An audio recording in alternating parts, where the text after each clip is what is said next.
Come on. No matter what people say.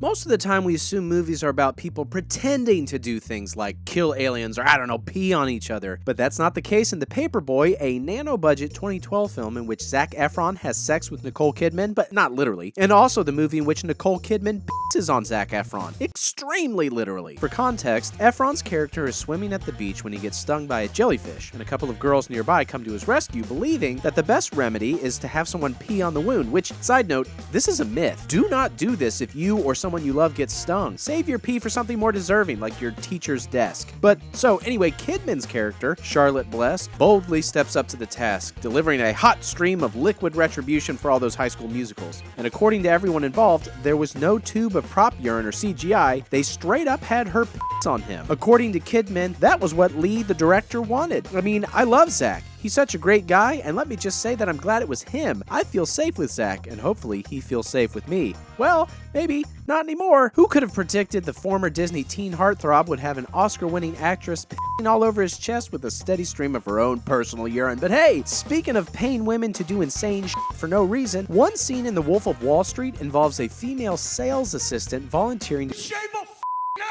in exchange for $10,000, which Leonardo DiCaprio's character assures us will be used to pay for breast implants. That last sentence captures the spirit of the entire movie, and that scene was not created through some movie magic. Scorsese hired a woman to have her head completely shorn on camera. The woman was Natasha Newman Thomas, who was not an actress, but a hairstylist and costume designer who happened to be friends with DiCaprio, at least before filming the scene, presumably. Being a hairstylist, Thomas naturally had major reservations about having her hair chopped off for the sake of the longest frat comedy ever filmed, but she eventually agreed to it. Rehearsals were done with a wig, but when it came time to finally film the scene, they obviously only had one chance. If someone had coughed at the wrong time, they would either have had to wait for a year for Thomas' hair to grow back, or run outside in the street and try and find another young woman willing to come inside and get peer pressured into shaving their head by some of the richest, most powerful men in the world. Luckily for the production, the scene went off without a hitch, and Scorsese captured the very real facial expressions of a woman trying not to have a panic attack as her hair is giving the Patrick Stewart special. And speaking of obliterating your body for no reason, Darren Aronofsky's The Wrestler briefly resurrected Mickey Rourke's career thanks to its realistic portrayal of the brutality professional wrestlers inflict upon themselves for the sake of their careers, including chronic injuries, painkiller and recreational drug addictions, and the heart problems that go hand in hand with years of substance abuse. There are several scenes in the movie wherein Rourke and his fellow performers smuggle razor blades into the ring to cut their faces open after taking particularly big hits in order to make the action in the show more shocking and believable. And well, Rourke decided that if he was going to put all of himself into the role, he wasn't about to smash a packet of ketchup into his forehead and wing it. According to Rourke, Aronofsky was the one that initially suggested that Rourke cut himself for real,